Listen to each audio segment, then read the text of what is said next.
This was an explosive interview. The Vanity Fair articles have rocked the Trump administration, with the White House Chief of Staff Susie Wiles at the center of that controversy. And in one of the most explosive quotes from the interview, Wiles reportedly described President Trump as having an alcoholic's personality, an eye for vengeance against perceived enemies. The White House Chief of Staff also revealed internal tensions within the Trump administration over issues ranging from immigration enforcement to government downsizing. Excerpts from that interview published by Vanity Fair on Tuesday, they paint a rather unflattering picture of the role played by some of President Trump's close aides. And this includes Attorney General Pam Bondi and Tesla boss Elon Musk.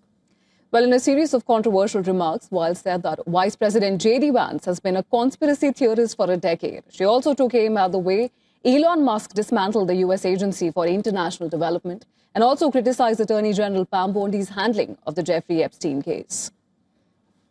Distancing herself from her portrayal, Susie Wiles said, this is what she posted on X, the article was a disingenuously framed hit piece on her, President Trump, White House staff, and the cabinet, adding that it was missing context. Meanwhile, President Trump strongly defended Susie Wiles in an interview to the New York Post, expressing confidence in her.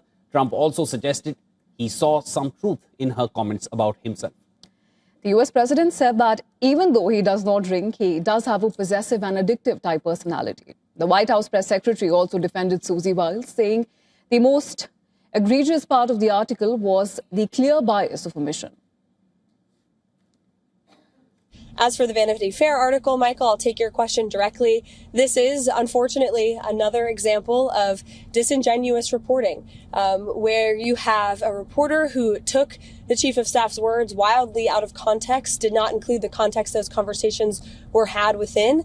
And then further, I think the most egregious part of this article was the bias of omission that was clearly present. And we see a lot of this when dealing with the media every day. You will leave out important context, leave out comments and facts. You know, many people in this building spoke with that reporter, and those comments were never included in the story, probably because it didn't push this false narrative of chaos and confusion that the reporter was clearly trying to push. So what I'll say about our chief of staff, as you've seen from not just myself, but also the entire cabinet, and a groundswell of support from people on Capitol Hill who don't even work in this building, about how incredible Susie Wiles has been to President Trump.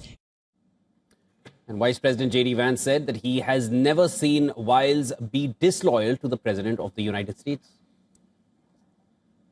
And Susie Wiles, we have our disagreements. We agree on much more than we disagree, but I've never seen her be disloyal to the President of the United States, and that makes her the best White House Chief of Staff that I think the President could ask for.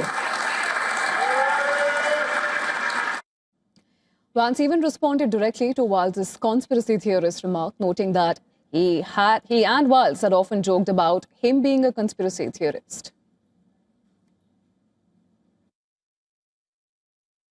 Sometimes I am a conspiracy theorist, but I only believe in the conspiracy theories that are true. Yeah.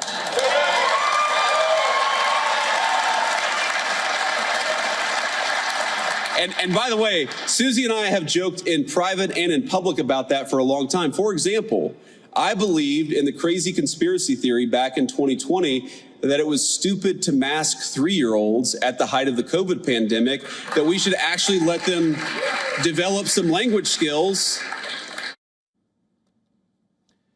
And of course, these statements that have come out from the Vanity Fair regarding the interview with Susie Wiles, while she says that the statements were taken out of context or the context was disregarded, it does raise the question in which context any of these questions or these personal remarks which were passed about much of Trump 2.0 were going to make sense in any other way that they were seen or read. Right, and we know that the White House Chief of Staff also revealed some internal tensions within the Trump administration over issues which range from immigration enforcement to government downsizing, and even the Jeffrey Epstein files were also in focus. Now, excerpts from the interview published by Vanity Fair on Tuesday paint a rather unflattering picture of the role that was played by some of President Trump's close aides.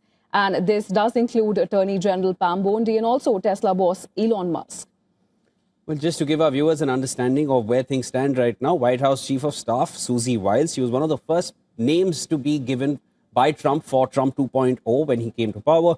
It has disputed portions of a Vanity Fair article in which she paints an unflattering picture of the Trump administration. She's defended what she said, but nowhere has she refuted. Clearly, it was on record, but the entire Trump administration has come out in her defense and come out very strongly.